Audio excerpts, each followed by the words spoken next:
You scroll endlessly. You connect with thousands. Yet somehow, you've never felt more alone. We live in the most connected age in human history, and the loneliest. Every second, we reach out to others through glowing screens, seeking meaning, validation, belonging. But behind that digital noise, there's a silence we can't escape. A silence that follows us even when surrounded by people. A silence that whispers, "You were never meant to belong completely." What if loneliness isn't a glitch in our design? What if it's the program itself? Friedrich Nietzsche, the philosopher of the abyss, saw solitude not as punishment, but as initiation. He lived and died alone. Yet through that solitude, he gave birth to ideas that reshaped modern thought. He once said, "The greatest events, they are not our loudest but our stillest hours." In this video, we'll uncover the truth behind that stillness. We'll explore why the modern pursuit of constant connection might actually be making us more lonely, why the herd's endless chase for validation traps us in shallow existence, and how Nietzsche believed that to truly become ourselves, we must first learn to stand alone. Because maybe loneliness isn't the enemy, it's the teacher. Maybe the pain of being alone is the price of self-creation. Maybe what we call loneliness is simply the birth cry of individuality. So watch till the end, because by the time we're done, you might realize that your loneliness isn't a curse to escape, but a call to evolve. And if you find meaning in these dark explorations of psychology and philosophy, subscribe to The Hidden Self for more journeys into the depths of the mind, where light and darkness meet. Let's begin rolling with noise. Because silence forces us to face the thing we dread most, ourselves. Modern society worships connection. It tells us that to be alone is to fail. That friendship, marriage, social media followers, constant communication, these are signs of success. But Nietzsche warned that the herd always mistakes noise for meaning. We chase the comfort of belonging, even when it costs us our soul. He called this herd morality. It's a morality of the crowd, where we hide from our individuality, where we exchange our authenticity for approval. Loneliness in our world is treated like a disease. We cure it with apps, distractions, and constant engagement. But Nietzsche saw it differently. He saw it as a crucible, the space where transformation begins. He wrote, "The higher we soar, the smaller we appear to those who cannot fly. To rise above the herd is to separate yourself from it. And that separation feels like loneliness, but it is not despair.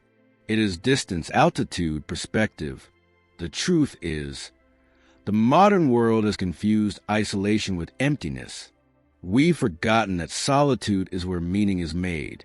In Nietzsche's philosophy, loneliness is not weakness. It's strength misunderstood. Because only in solitude can one hear the voice of the self, the whisper that says, 'This is who I am.' Every philosopher, every artist, every revolutionary, they all walked alone before they changed the world. They were outsiders, rejected, ridiculed, but in their loneliness, they found truth. Nietzsche's question wasn't, 'How do I escape loneliness?' It was, 'What can I become through it?' Years without friends, without family, without recognition. His health was fragile. His mind burned brighter than his body could endure. And yet, in that solitude, he wrote words that would echo across centuries. His loneliness was not accidental. It was chosen. He withdrew from society because he understood that truth requires distance, that wisdom cannot grow in the crowd's applause. He once confessed, "I go into solitude so that I may not drink the waters of all others."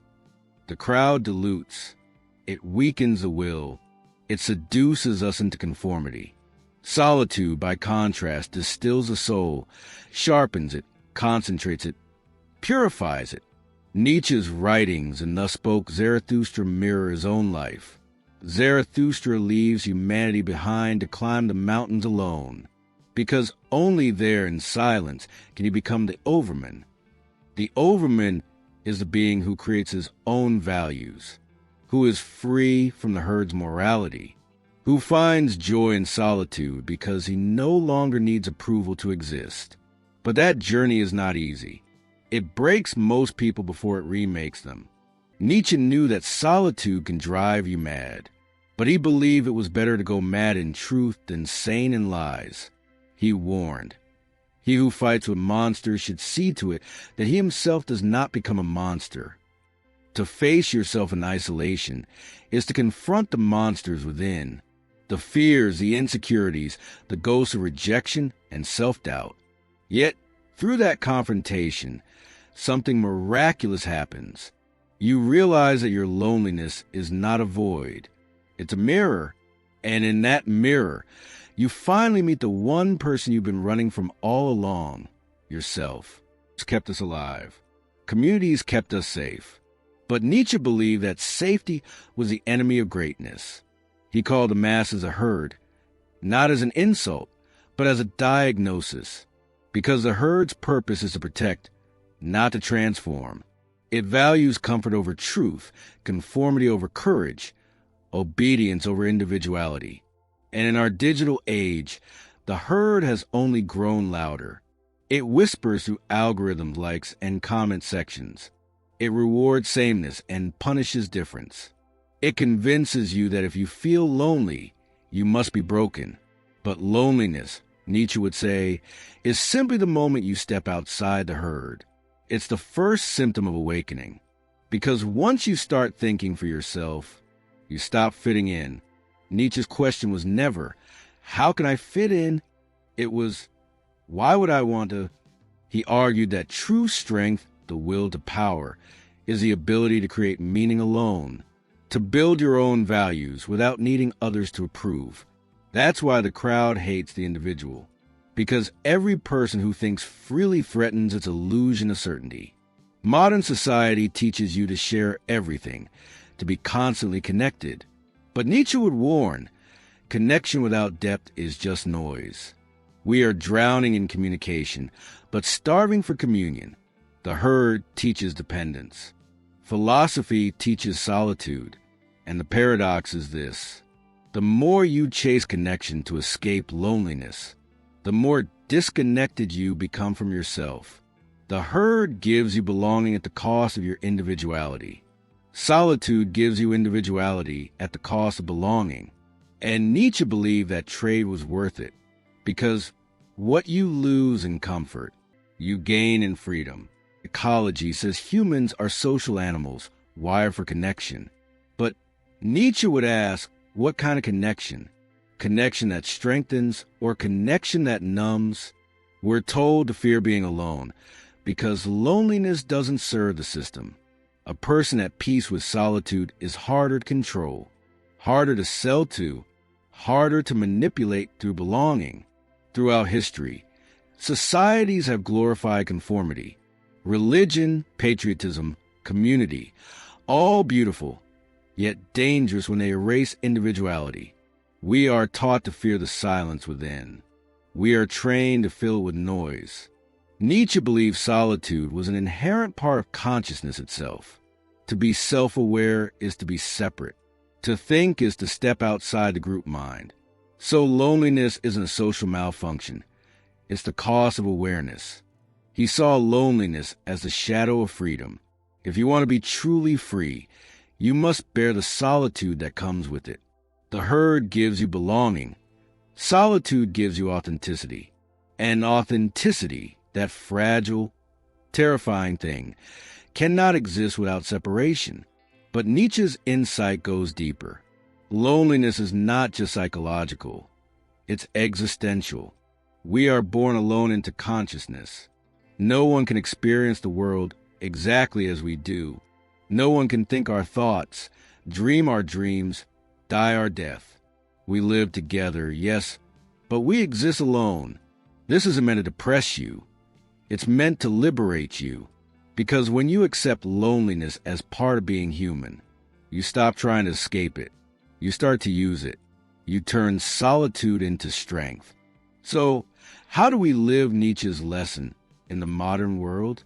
How do we reclaim solitude in an age of constant noise? The answer isn't isolation, it's intention. Nietzsche didn't tell us to withdraw from life.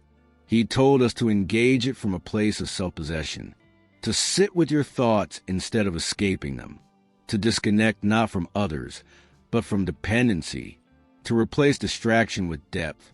In solitude, we can finally listen, not to the crowd, but to the whisper of our own becoming. Nietzsche called this the path of self-overcoming, the continual act of turning suffering into strength, loneliness into learning, silence into creation. So next time you feel lonely, don't run from it. Ask, what is this feeling trying to teach me? Maybe it's telling you to stop reaching outward and look inward. Maybe it's asking you to stop consuming and start creating. Maybe it's reminding you that your deepest connection will never come from a world, but from your own spirit awakening. The practice is simple. Spend time alone without distraction. Read, write, walk, breathe, think. Let the noise of the world fade until only your thoughts remain. It's uncomfortable at first, but beyond the discomfort lies clarity, and beyond clarity, power. Nietzsche's solitude wasn't a rejection of humanity. It was an act of devotion to truth. He believed that to give something meaningful to the world, you must first separate from it long enough to find your own voice. Solitude is not loneliness. It is communion with yourself. It is the art of remembering who you are beneath the noise. So, are we programmed to be lonely? Maybe loneliness isn't a problem to solve, but a mystery to understand. Maybe it's not a sign that something's wrong, but proof that something deeper is waking up. Through Nietzsche's eyes, we see that loneliness is not absence, it's space. The space where truth begins to grow. The silence where meaning starts to form. The distance where you finally become visible to yourself. You've learned that Nietzsche's solitude wasn't weakness. It was creation. That loneliness can either destroy you or transform you, depending on whether you run from it or face it. That the herd's comfort hides a deeper prison, while solitude's pain hides a door to freedom. You've learned that modern society sells connection, but rarely offers communion. That you can be surrounded by people and still feel empty, and yet be completely alone and feel full. Because meaning is not found in company. It's forged in silence. So, what if loneliness is not a flaw, but the evolutionary feature that pushes us toward consciousness, toward creation, toward becoming who we truly are? The next time you feel the ache of solitude, don't fill it with noise. Sit in it. Breathe in it. Listen to what it's trying to show you, because in that quiet, in that darkness, you might hear the oldest voice in the world, your own. And if you found something within this exploration, subscribe to the Hidden Self. For more cinematic journeys through dark psychology, philosophy, and the unseen depths of human existence. Because sometimes, to find the truth, you must first walk alone.